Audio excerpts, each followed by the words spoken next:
Before Rolex became an $8 billion symbol of status, precision, and luxury, it began with a boy who owned nothing. No wealth, no connections, not even parents. Just an orphan from Germany with an obsession for time and a belief that wristwatches would change the world. This is the story of Hans Wilsdorf and the empire he created. Hans Wilsdorf was born in 1881 in the small German town of Kulmbach. By age 12, both parents were gone, and he was sent to a Bavarian boarding school by his uncles. There, Hans found two things that shaped his destiny: a talent for languages, French and English, and a fascination with Swiss watches, thanks to a friend from La Chaux de Fonds, the heart of Swiss watchmaking. While other kids bullied him and pushed him aside, Hans sharpened his mind and quietly planned his escape into the world of business. At 19, Hans moved to Geneva and worked in the pearl exporting trade, not glamorous, but enough to study how global business worked. By 1900, he landed a job at a major watch company in La Chaux de Fonds. He wasn't making watches, he was learning everything about them: movements, precision, marketing, distribution. After military service, he moved to London and helped a watch company grow its sales massively. But Hans had much bigger dreams. In 1905, with financial help from his brother-in-law Alfred Davis, he launched a small watch company, Wilsdorf and Davis, which would soon become Rolex. Hans partnered with movement manufacturer Hermann Egler to bring Swiss precision to England. But he didn't want to compete with traditional pocket watches. He wanted to reinvent them. At the time, wristwatches were considered flimsy women's jewelry. Men didn't trust them. They weren't precise, weren't durable, and definitely weren't respected. Hans believed wristwatches were the future: small, convenient, wearable, if he could solve the problems. By 1908, he needed a name that was short, global, punchy. He created Rolex, a word he claimed could be said in any language and sounded like a clock winding. It worked. Within a few years, Rolex was one of the leading watch firms in England. Hans Wilsdorf didn't just make watches, he made history. 1914, Rolex earned the first wristwatch chronometer certificate, proving wristwatches could be as precise as pocket watches. 1926, the Rolex Oyster, the world's first waterproof wristwatch, a hermetically sealed case that protected the movement like a submarine hull. 1927, the Oyster publicity stunt, British swimmer Mercedes Gleitzer attempted to swim the English Channel wearing a Rolex Oyster.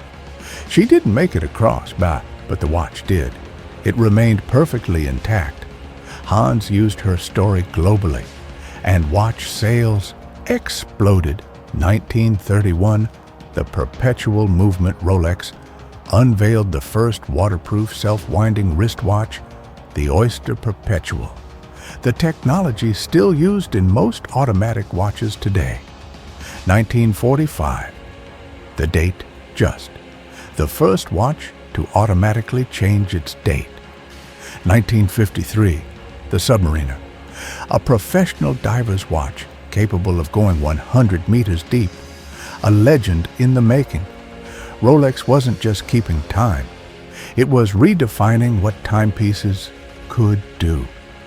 Hans Wilsdorf understood something no other watchmaker did. People don't just buy watches, they buy stories. He placed Rolex Oysters in fish bowls at stores to prove they were waterproof.